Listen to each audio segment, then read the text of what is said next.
Hi students, आपका जो 12th का फिजिक्स का क्लासेस हम चालू किए हैं, first chapter electric charges and electric field के बारे में। तो इसमें हमने बहुत सारे चीज डिस्कस कर चुके हैं। जैसे लास्ट क्लास में हमने electric field intensity due to an electric dipole at any point वो हमने किया था। फिर torque experience by a electric dipole in an uniform electric field, उसके बारे में हमने डेरिवेशन किया था। जैसे tau is equal to P sine theta P cross E करके। Similarly potential energy stored in a dielectric, वो भी हमने बात कर लिए थे। ठीक है, तो आज हम बात करते हैं इलेक्ट्रिक फ्लक्स के बारे में। इलेक्ट्रिक फ्लक्स, तो इलेक्ट्रिक फ्लक्स आपका क्या होता है?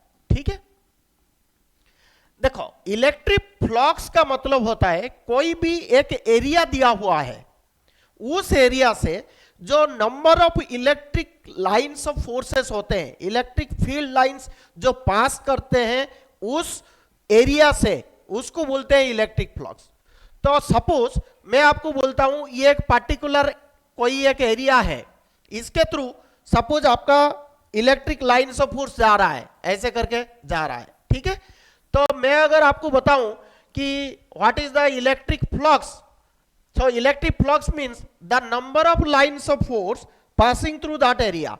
तो इधर कितना जा रहा है, देखो ये इसी एरिया के अंदर जाना चाहिए, तो मतलब ये 1 2 3 4 5 ये दोनों नहीं जा रहे हैं। So I can tell the flux passing through this surface area is your 5, right? So this is the idea how we find out the electric flux passing through a area. तो अगर मुझे डेफिनेशन बोलता है तो मैं क्या बता सकता हूं कि इलेक्ट्रिक फ्लक्स क्या होता है ना, द नंबर ऑफ, ये क्या हो जाएगा आपका, व्हाट इज इलेक्ट्रिक फ्लक्स ना, this will be the number of electric lines of force, that is electric field lines passing over A given area, passing over A given area, right? तो इसको बोलते हैं इलेक्ट्रिक फ्लक्स। तो electric flux का, तो इसको calculate कैसे करेंगे हम, इसको मैथमेटिकली हम कैलकुलेट कैसे करेंगे? तो मैथमेटिकली कैलकुलेट करने के लिए ये नॉर्मली डॉट प्रोडक्ट होता है। तो जो फ्लक्स होता है ये होता है dot product of electric field intensity and the area vector. और एक चीज है, जैसे हमने पढ़ा हुआ है area is a scalar quantity, हमें पहले से ही पढ़े हैं 11th में, बट एरिया कुछ टॉपिक में हम उसको एज ए वेक्टर क्वांटिटी भी कंसीडर करते हैं। तो एरिया वेक्टर जो होता है वो क्या होता है, तो वो मैं आपको बता देता हूं। जैसे सपोज मैं ऐसे कोई एक सरफेस लिया, तो इसमें एक छोटा सा एरिया सपोज मैंने ले लिया, तो इसका जो एरिया वेक्टर होगा वो इसका ना परपेंडिकुलर होगा टू द प्लेन, तो इसको बोलते हैं हम डायरेक्शन। और ये जो एरिया है इसको आप डेल्टा एस लिख सकते हो, मतलब जो एरिया वेक्टर है उसको मैं उसका मैग्नीट्यूड एंड इसका डायरेक्शन लिख सकता हूं। So direction of the area vector is always perpendicular to the plane containing that area part. And ये जो डायरेक्शंस होते हैं ये ऑलवेज आउटवर्ड डायरेक्शन होता है।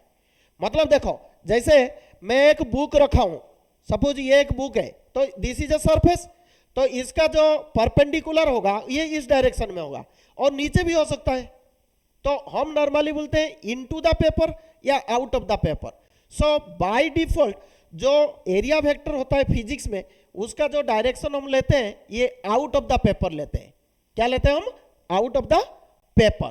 तो ये आपका एरिया वेक्टर के बारे में पता हो गया। सो जो फ्लक्स होगा that is the dot product of electric field intensity and area vector, right? तो दूसरा के एग्जांपल हम ले लेते हैं। सपोज इधर ये जो ऐसे करके हम अगर इसका डायग्राम करते हैं सरफेस, और इससे जाता है इलेक्ट्रिक फील्ड ऐसे, राइट? तो अगर मैं बात करूं तो इधर फ्लक्स कितना हो जाएगा 1 2 3 4, तो इधर फ्लक्स आपका 4 हो जाएगा। बट इधर चक्कर क्या है, जो एरिया वेक्टर होगा उसका जो डायरेक्शन होगा ये टिल्टेड होगा। तो टिल्टेड होगा मतलब ये अगर इस पॉइंट पे मैं लेता हूं, ठीक है, तो इसका जो एरिया वेक्टर इस तरफ होगा, मतलब it will make an angle of theta, right? It will make an angle of theta. तो ये हम बता सकते हैं, ठीक है, इसका एरिया वेक्टर ये हो गया, ये तुम्हारा इलेक्ट्रिक फील्ड लाइंस, तो जो एंगल है दैट इज योर थीटा।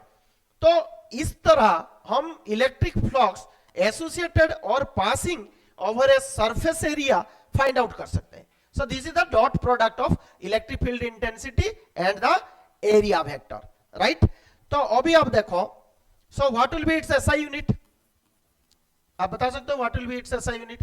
देखो जो फ्लक्स है electric field intensity, electric field intensity क्या है, फोर्स बाय चार्ज, तो न्यूटन पर कूलम.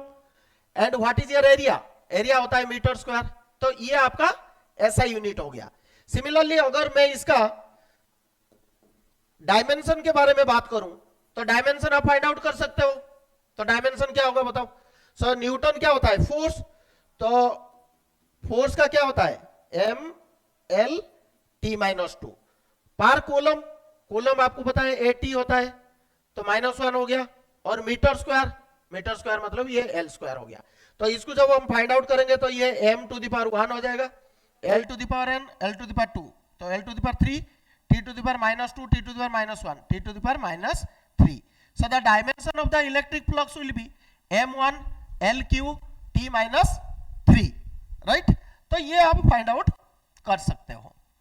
और एक a भी रह गया, तो a टू द पावर -1 होगा, ठीक है, a टू द पावर -1 होगा. सो this is the dimension formula for electric flux, ठीक है. ये बहुत इंपॉर्टेंट है क्योंकि इसमें हम एक गॉस लॉ पढ़ेंगे. तो गॉस लॉ का एप्लीकेशन करके हम electric field intensity due to a continuous distribution of charge find out कर सकते हैं. जैसे हमने electric field at any point find out किया है, E is equal to 1/4π0 q by r square due to a source charge. तो point charge के लिए वो था.